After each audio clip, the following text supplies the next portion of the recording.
everyone, and welcome to the YouTube channel for Enchanted Vibes, Spiritual Readings and Wellness.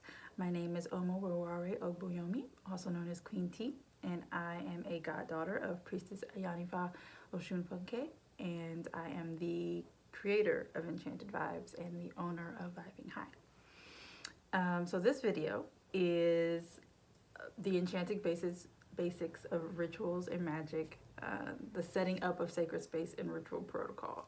So there are other videos in this series. If you have not watched them all, make sure that you do so that you have the total picture.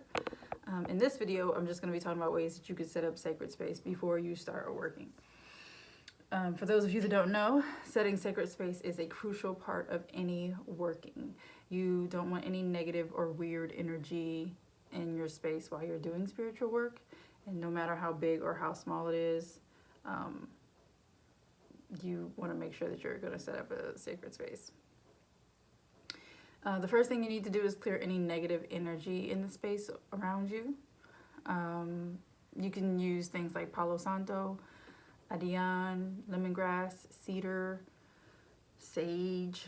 I say that begrudgingly. If you use sage, you must fill in the void with something else, because sage removes all things positive and negative. So you can burn incense that has a very specific intention. Some of the ones that have like the Indian type of incense, those usually have very good intentions, and you can use those. There are other ones that say they have intentions, like they'll say they're for clarity or purification, but who knows, right? You can also use things like a frankincense, or they have frankincense and myrrh. They have those types of things where you know exactly what that herb does. So as that herb matches the intention of your working, you can use that. You can say prayers, you can play music, things like that. Those are ways to both fill in the void and to call in the energy or entities that you wish to channel for your work. So if you were part of our coven, or if you have seen any of the replays or ritual classes, then you know that we've spent a good amount of time on this step. Depending upon your practice and your training, you can use prayers to bring in the entities that you would like to help power your work. But please only do this if you have been trained to do so. You do not want to open up any portals that you do not know how to close. Please don't do that.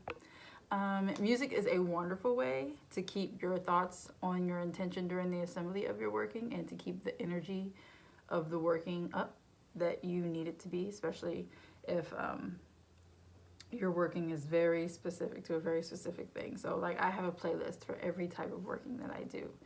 I use gospel music if I am doing protection or healing work. I have love songs that I picked out specifically if I'm doing love work, and then I have a selection of songs for wealth and prosperity when I am doing that type of work. I have an Ancestors and Chill playlist, so if I really need my ancestors to come through, I will play that playlist probably the time leading up to doing the actual working. So while I'm writing it down, during my prayer time, while I'm cleaning the house, before I plan to do a working, please clean your space before you do workings. That's another thing. Make sure your space is clean, because it's a movement of energy, and energy can't move when there's too much stuff in the way. So at least the room that you're doing the working in should be clean. I have entire albums from artists that write songs for the Orisha. So if I am asking in a particular Orisha for assistance, then I play songs for that Orisha. And there have been times where I've been instructed to play a very specific song on repeat the whole time.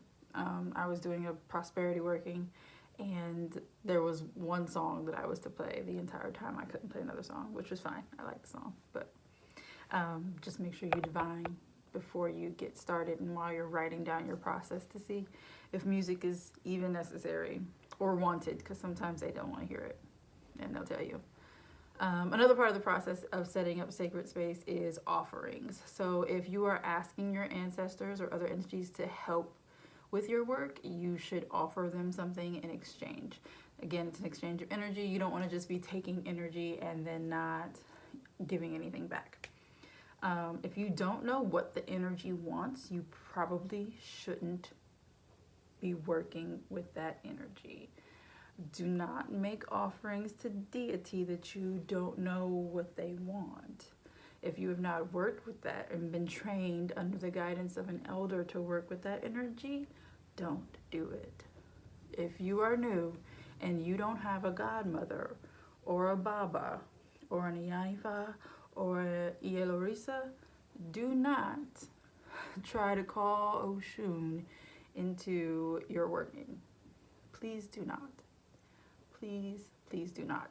The safest thing for you to do is to make offerings to your ancestors and then ask them to enlist the help of the energies that they need in order to get the work done. Then once you make your offerings, divine to make sure that they are accepted and make any necessary adjustments. So for your ancestors, gin, or if you've been given an ancestral life path reading and they like another particular type of liquor like rum, then give them that. And then like whole fruit, whole apples, whole pineapple, things like that vibrate very high. Whole vegetables are fine too, like, asparagus, the fresh green beans, not the canned kind, that type of stuff. You can give that to them as well. And those are perfectly fine offerings for any time that you want to give them offering, but especially if you are asking them to do something for you. If before you start working, you should ask if you have permission to do the work. So it doesn't matter how big or small your working is, always divine first. To avoid having to go through a long list of things that you possibly need to change, I always write down everything first. I write down my entire process, the cleansing of space, the ritual protocol, offerings, every piece, ingredient, intention, and step of the working. I write it down first, and then I ask if I have permission to do the work as written. If I get a no, then I ask questions to make changes until I get a yes. If I pre-wrote the working hours before I started, I get a confirmation again before I start. So energy is always moving and changing. Circumstances may have changed since you wrote it down. So you may need to omit or add something to the working if it's been something that you wrote hours before you're actually going to get started. Once I get the all clear and I am ready to begin, then I start to set up sacred space. So that's basically all there is to the initial setup. You should come up with like a consistent system. Certain things should be fundamental to every working. The music, the incense, the cleansing tools can be adapted for the working, but a lot of the other things should remain the same, and that's why it's called a protocol. So just make sure that you write everything down and keep it consistent with, every working that you're doing or every type of working. Keep all your love workings have the same basic protocol. All your wealth and prosperity workings have the same basic protocol. And all your healing and protection workings have the same basic protocol. And especially if you have not been trained by someone specific, then you definitely need to make sure that you get that down and make it genuine. Genuine prayers are fine. Like I said, you can use music, just make sure that you're divining first. If you don't know how to divine, that's a whole separate thing. Join mentorship and we can teach you how to do that. And I also feel, because of that, I feel obligated to mention one more thing. This is a community practice. So while many things are occult and kept out of books and off the internet, we are still very much a community inside the walls. So please do not feel like you need to do this by yourself.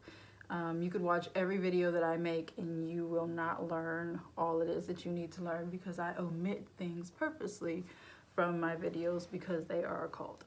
And I'm not allowed to tell people who are not in the process of training. I just recommend that you join the community and really learn at the feet of initiated priestesses and priests We offer many things for free in our network. Many classes are available for less than the shirt that you are wearing. You can buy 4 to 6 classes with the money you spent on those shoes that you have on. Like, you do not have to be out here in the wilderness all by yourself. If you would like to learn more or want to get started on your journey, there are links in the description of this video for our Covens page and our community outreach program. And there's some links for some other stuff in there as well. So check all of those out. Make sure you like, share, and subscribe so you can be notified when new videos are released. And I go live every Saturday at 4:30, where I will summarize key points of the most recently released videos and answer questions. This is also a wonderful time for you to add to the discussion by sharing your experiences and becoming part of the conversation. So until next time, keep your head so high you don't even see your haters.